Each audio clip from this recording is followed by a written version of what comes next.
Der Klimawandel kommt und wir müssen uns darauf vorbereiten. Obstbauern brauchen Schutz gegen Frost, Hagel und extremer Hitze. Warum also nicht gleich mit einer Solaranlage überdachen, damit zusätzlichen Strom erzeugen, das Arbeitsklima verbessern und die Ernte schützen? Aber funktioniert das in Kombination mit einer bestehenden Obstanlage? Wir vom LTZ Augustenberg bewirtschaften eine ökologische Apfel- und Birnenanlage und sind eine der ersten Forschungsanlagen, die sich mit diesen Themen beschäftigen. Welche Erfahrungen wir nach einem Jahr Forschung sammeln konnten, seht ihr in diesem Video. Die Idee von AgriPV ist, auf der gleichen Fläche Energie und Lebensmittel zu produzieren, damit die Flächen der Landwirtschaft nicht verloren gehen. Durch die AgriPV verspricht man sich für die Landwirtschaft ein Zusatzeinkommen und man erhofft sich auch einen Kulturschutz für die bestehenden Kulturen. Kulturschutz ist Schutz der Früchte und Bäume gegen Wetterereignisse, zum Beispiel Hagel, Frost, Hitze. Die Besonderheit an unserer Anlage ist, dass wir eine Forschungsanlage sind. Das bedeutet, wir vergleichen zwei unterschiedliche Typen von Agri-PV-Systemen miteinander. Auf der einen Seite haben wir unsere semitransparenten Module, das heißt, die sind lichtdurchlässiger damit. Unser anderes System ist ein bewegliches System. Das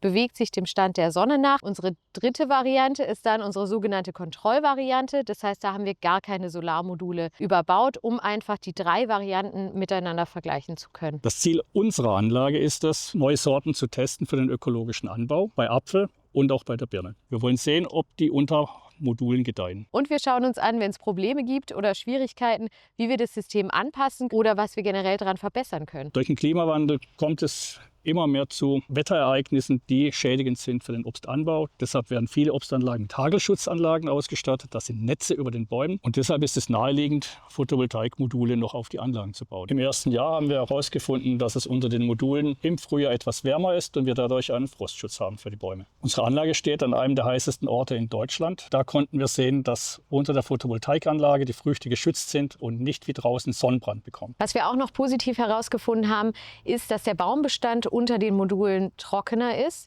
Da ist jetzt die große Hoffnung, dass wir Pflanzenschutzmittel gegen Pilze einsparen können, da Pilze oft Feuchtigkeit brauchen, um die Bäume zu infizieren. Auf der anderen Seite haben wir aber auch beobachtet, dass wir unsere Sorten 1 bis 2 Wochen später ernten müssen im Vergleich zur Kontrollvariante. Deshalb sind spätreifende Apfelsorten vielleicht auch nicht geeignet für den Anbau unter Modulen. In unserer Anlage gibt es 2 Reihen ohne Bäume. Da wollen wir testen, ob mehr Strom produziert wird über Bäumen, da die Bäume die Module kühlen. Wir haben euch jetzt ein paar unserer ersten Beobachtungen genannt. Wir haben natürlich noch viel mehr Daten erfasst, zum Beispiel zur Blüte, zum Ertrag, auch zur Fruchtqualität. Nichtsdestotrotz stehen wir noch ganz am Anfang von unserer Forschung. Deswegen können wir natürlich erst erste Tendenzen ableiten. Dennoch sehen wir das große Potenzial einer Agri-Photovoltaikanlage in Kombination mit dem Obstanbau, gerade im Hinblick auf die Problematiken, die der Klimawandel mit sich bringt. Wenn ihr das Thema AgriPV weiterhin verfolgen wollt, dann geht gerne auf die Internetseite agripv-bw.de.